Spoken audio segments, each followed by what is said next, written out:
Gas yang punya teman, temennya diajakin ya buat join Google Meet gue. Oke, makasih.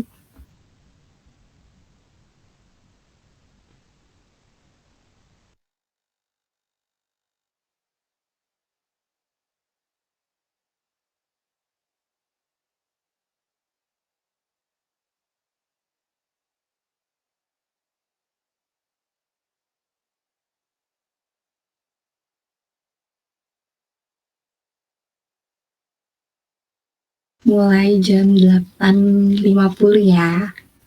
7.50 maksudnya.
Semenit lagi lah ya.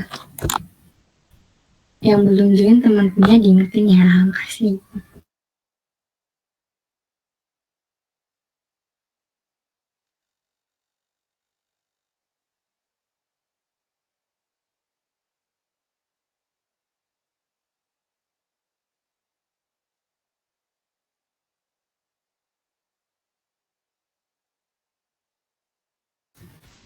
Oke, udah jam 7.50. Nanti kalau temennya mau join aja ya. Oke, ini aku mulai. Yang mau on cam boleh on cam. Oke, halo semuanya, selamat malam. Ini ada orangnya nggak ya? Coba dong. Ada. Oke. Ini yang dari Sako siapa aja nih? Boleh dong setor suaranya. Oke. Thank you, Nis. Oh iya, halo. Aku Najma, alumni Sako Angkatan 28. Hari ini minta waktunya sebentar ya buat presentasi ujian tengah semester aku tentang fisioterapi sport. Ini kalian anak badminton semua ya? Iya. Oke. Pas banget nih aku ngambil temanya badminton di peran fisioterapi di dunia olahraga khususnya badminton.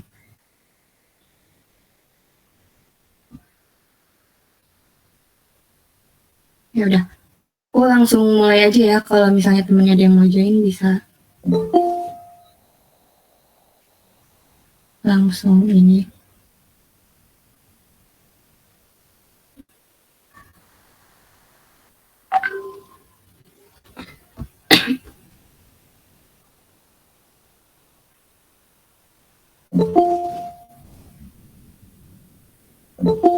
Aduh, banyak banget.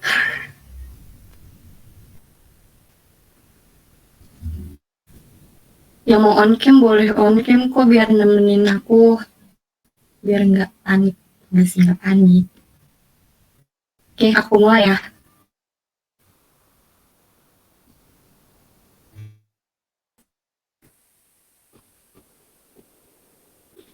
Ya, panas on cam dengan pakai topi ya.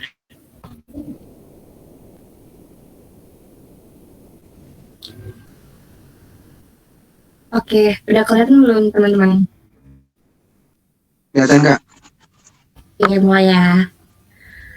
Fisioterapi sport. Ini aku dari Politeknik Kesehatan Hermina. Ini tugas ujian tengah semester aku. Aku sekarang semester 5 ambil nilai untuk fisioterapi sport dan wellness. Oke, sebelumnya aku mau nanya nih ke kalian. Kalian tahu nggak sih fisioterapi itu apa? Ya, ada yang bisa jawab?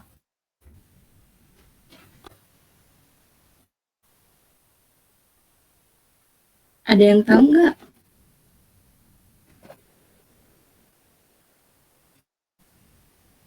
Kalau misalnya fisioterapi sport itu ada yang tahu? Kan kalian suka olahraga nih.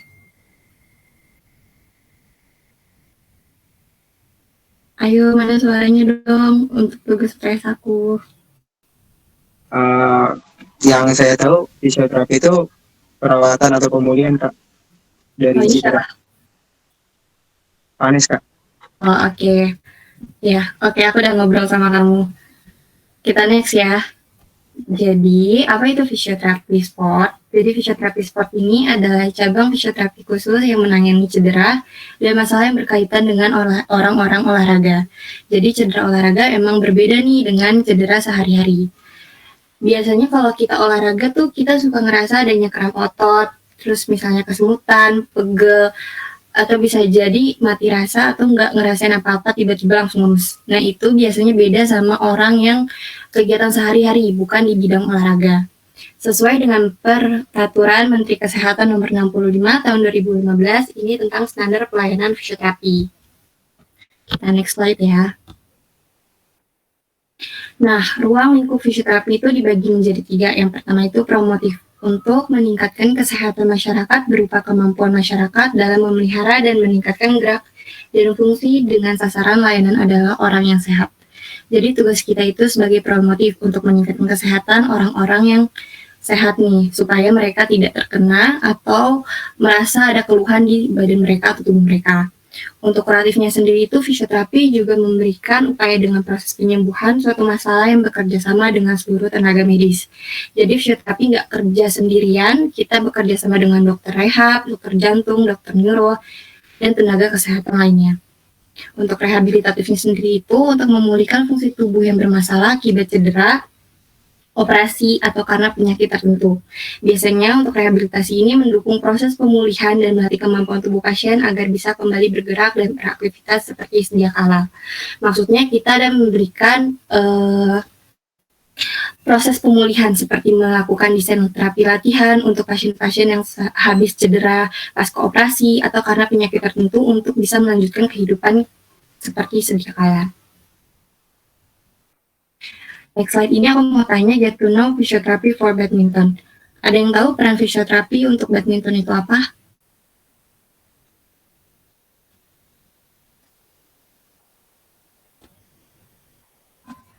Ada yang tahu? Kalau nggak ada yang tahu, aku bisa bantu jelasin di next slide ya. Nah, biasanya fisioterapi ini berperan di banyak bidang olahraga. Karena aku ngambilnya temanya ini olahraga badminton, jadi beberapa resiko cedera pada olahraga badminton yang aku ambil garis besarnya aja ya, yang biasanya terjadi oleh orang-orang yang berolahraga badminton.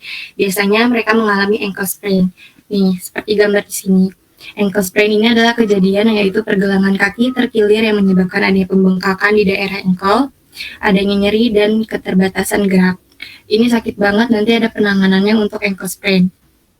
Untuk garis besar dari cedera olahraga pada badminton itu ada jumpers knee, yaitu gerakan melompat dan mendarat berulang dengan gerakan lunges yang berulang. Biasanya karena jumpers knee ini lebih beresiko ke cedera pada ligamen ACL yang bagian depan. Dan meniscus tears, biasanya cederanya seperti itu. Nah, cedera ini disebabkan karena gerakan berputar dari lutut saat bermain bulu tangkis. Sampai sini ada yang mau tanya? Next, Kak. Next. Oke, aku next slide ya. Selanjutnya itu ada tennis elbow. Jadi ketika siku bagian luar terasa sakit, ini juga bisa menyebar ke lengan bagian bawah hingga pergelangan tangan. Biasanya rasa sakit terjadi pada bagian tendon, yakni jaringan ikat yang melekat dengan otot dan tulang. Biasanya karena tennis elbow ini gerakannya menjadi kaku, adanya nyeri menjalar sampai ke pergelangan. Biasanya ini juga disebabkan adanya kelemahan pada otot. Selanjutnya itu adalah kram otot. Nah, ini yang paling sering bermasalah pada orang yang berolahraga. Kram otot pada kaki biasanya terjadi di area betis atau otot gastrocnemius, paha belakang hamstring, dan paha depan quadriceps. Ini biasanya paling sering sih di orang yang berolahraga atau atlet-atlet. How to prevent the injuries in badminton? Ada yang mau tanya? Gimana cara pencegahan cedera di olahraga badminton? Aku next ya. Nah, ini cara pencegahan yang paling gampang dan paling bisa kita lakuin sehari-hari, yaitu stretching. Jadi stretching dibagi dua, yaitu ada statis dan dinamis. Kalau untuk statis, itu peragangan yang dilakukan dengan cara meregangkan otot-otot rangka dan menahan gerakan tersebut selama beberapa detik. Jadi kita melakukan stretching dengan tahanan. Contohnya kita kayak mendorong tembok, ini ada otot gastrok yang ke stretching, otot betis yang ke stretching. Nah, ini kita lakukan biasanya sih 8 hitungan sampai 3 kali repetisi atau pengulangan. Untuk stretching dinamis itu yaitu peragangan. Dinamis merupakan jenis peragangan yang dilakukan secara perlahan dan terkontrol dengan memusatkan bagian persendian pada tubuh. Peragangan ini melibatkan otot dan persendian. Biasanya gerakan ini nggak pakai tahanan di sini, dan gerakannya itu nggak menahan beberapa detik, tapi ini dilakukan berkali-kali untuk ke seluruh tubuh. Sampai sini ada yang mau nanya? Izin nanya. Ya. Antara dua stretching ini, antara statis dan dinamis, lebih efektif mana ya Kak dalam stretching ini? Maksudnya kalau misalkan kita bicara tentang stretching kan berarti hal-hal yang ingin kita panasin sebelum kita masuk ke latihan inti kan. Nah, pada dua tipe dinamis dan statis, mana yang paling efektif Kak untuk masuk ke latihan inti? Oh, oke. Biasanya kita lebih ke statis karena di situ kita langsung pusatnya ke otot. Tapi bisa juga kita ke dinamis. Ini tergantung orangnya sih. Kita mau yang mana tergantung jenis olahraganya juga. Tapi biasanya kalau olahraga bidang olahraga itu kita pakai dua-duanya dengan statis dan dinamis tergantung kita mau penguatan di otot mana. Tuh. Kejawab nggak? Kalau dari badminton kan mungkin dia lebih ke arah gerakan itu anaerobik ya Kak. Jadi mungkin lebih intensif gitu antara gerak dan juga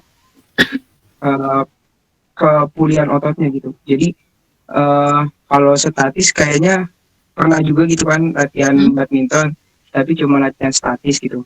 Nah itu lebih apa ya, lebih berasa, maksudnya lebih kena cederanya itu lebih cepet gitu, maksudnya lebih banyak lah konteksnya. Oke. Iya. Oke, biasanya juga bisa dipakai dinamis karena kan mereka lebih ke persendian dan otot, jadi melibatkan semua anggota tubuh. Kalau untuk statis memang ke ototnya aja, untuk orang-orang yang benar-benar pengen nguatin di bagian otot, makanya stretching ke otot. Oh, oke. Terima kasih Kak. Iya, aku next ya. Selanjutnya itu immediate first aid for badminton injuries. Ini adalah pertolongan pertama kalau adanya cedera. Ada yang tahu di sini PRICE itu apa? Tahu Kak. Iya. Oke, jelasin. Jadi PRICE ini adalah penanganan pertama kalau adanya cedera di bidang olahraga apapun. Yang pertama adalah protection atau melindungi. Jadi kita melindungi bagian yang cedera dulu nih, bagian tubuh yang cedera. Kita lindungi dulu, baru kita rest, mengistirahatkan. Jadi posisi dari cedera itu nggak boleh kaku, nggak boleh tegang. Jadi kita benar-benar ngeres bagian yang cedera. Misalnya kakinya yang cedera kita harus lurusin, kita harus kasih rest. Kemudian kita kasih ice. Kita kasih es itu adalah fungsinya untuk mengurangi bengkak atau adanya inflamasi. Untuk mengurangi nyeri juga bisa karena sifat es itu bisa untuk mengurangi inflamasi atau pembengkakan. Untuk compression itu adalah membalut. Jadi bagian yang cederanya itu kita bisa balut dengan bandage atau kasa atau bagian yang bisa menekan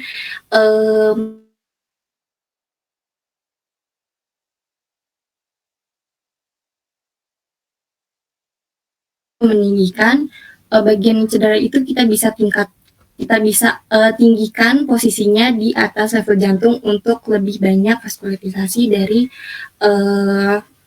peredaran darahnya biar tidak ada pembekuan darah.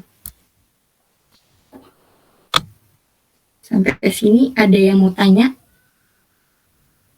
Kak, saya mau nanya deh. Berarti di situ kita mau nggak mau harus siap bidai atau gimana ya Kak? Karena kan biasanya kalau misalkan cedera itu kadang suka ada yang kesleo, sekalipun udah dikasih es itu biasanya masih suka sakit juga kan? Apakah untuk pembidaian itu perlu atau hanya dibalut aja? Oh oke. Aku izin jawab, biasanya untuk di bidai itu kalau misalnya kita nggak tahu, kan kita mengurangi resiko buat terjadinya cedera yang lebih parah kan. Kita nggak tahu orang itu cedera bisa aja patah tulang, bisa aja adanya ototnya gimana, tulangnya gimana gitu kan. Jadi kalau untuk pembidaian itu kayaknya agak kurang, kalau misalnya ada kita boleh pakai, tapi itu untuk yang benar-benar urgent banget sih. Kalau misalnya untuk ngebalut kita bisa pakai kain aja atau elastic bandage, itu biasanya udah kita lakuin untuk cedera. Tuh. Kejawab nggak?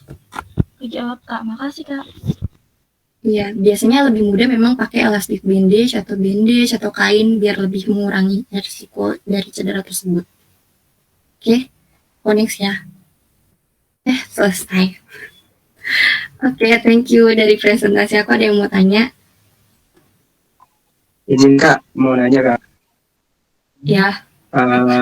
tadi kan dijelasin di cedera bagian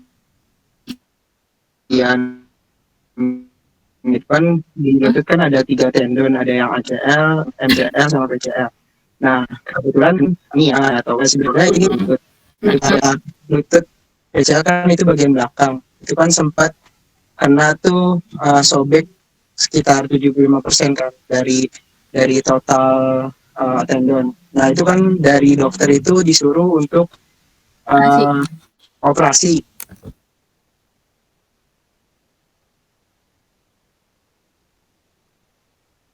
Ketidak ketidakoperasian saya itu apakah mem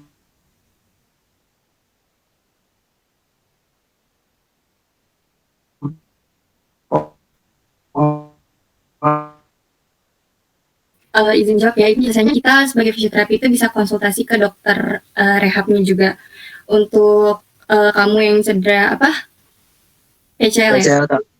Ya biasanya kalau udah ke ligamen, namanya ligamen putus tuh biasanya bisa mempengaruhi performa kita buat aktivitas sehari-hari. Namanya ligamen itu kan adanya dia tuh yang ngikat otot, namanya ligamen. Nah dia itu kalau misalnya udah putus berarti otot-otot tuh udah nggak bisa kontraksi dengan baik gitu loh. Jadi udah nggak ada yang pengikatnya.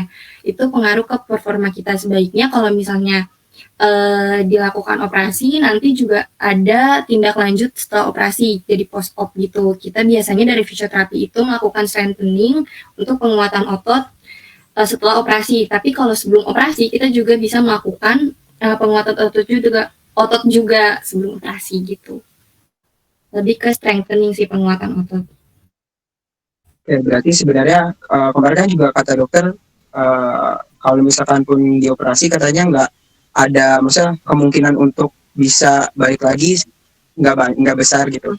Nah, jadi saya memilih untuk dioperasi. Berarti bisa ditangani dengan ya, strength bisa, Pak. Bisa kok, bisa. Kamu bisa cari di YouTube biasanya ada untuk penguatan. Misalnya kamu mau nguatin otot gimana, itu kamu cari aja jenis latihannya untuk strengthening kayak gimana. Biasanya pakai elastis bandage juga.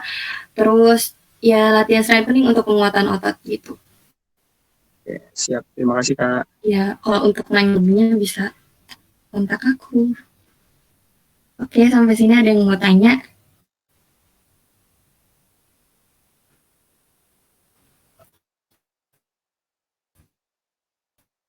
Sebenarnya banyak banget peran fisioterapi di bidang olahraga ya. Seru banget.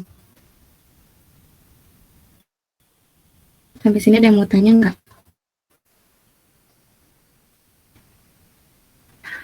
Sebelum selesai, aku mau nge-share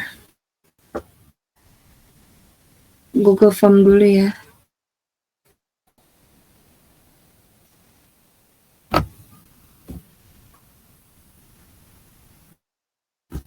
Ini aku taruh di kolom chat.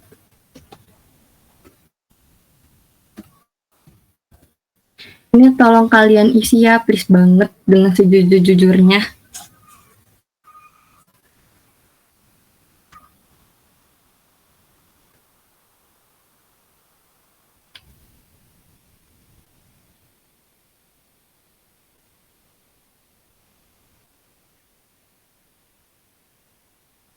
Kalau ada temennya yang belum join, dikirim aja linknya, apa-apa.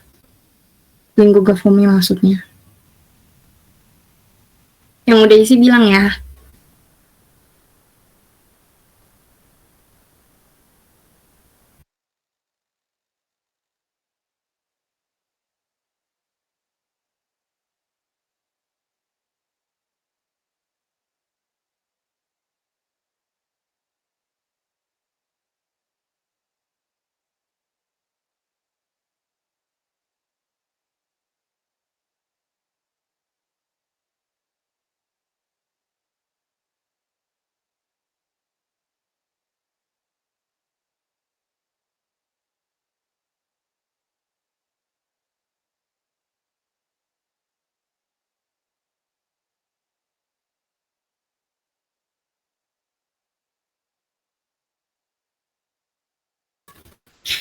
Oke, terima kasih banget buat antusias kalian mau ikut ke Google Meet presentasi UTS aku. Untuk sebelum selesai, aku mau dokumentasi dulu, boleh nggak pada on cam ya?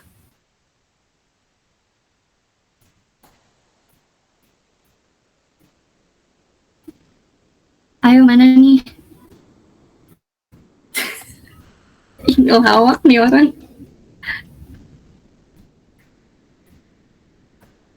Oke. Nih, aku screenshot ya, guys. Aduh, rame banget.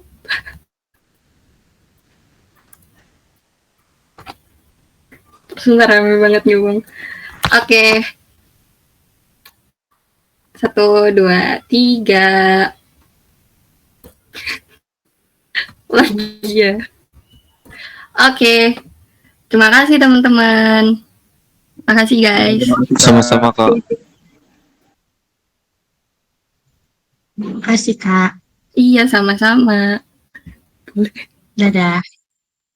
Udah. Semangat ya Kak. Iya, sama-sama ya, Dek. Oke Kak.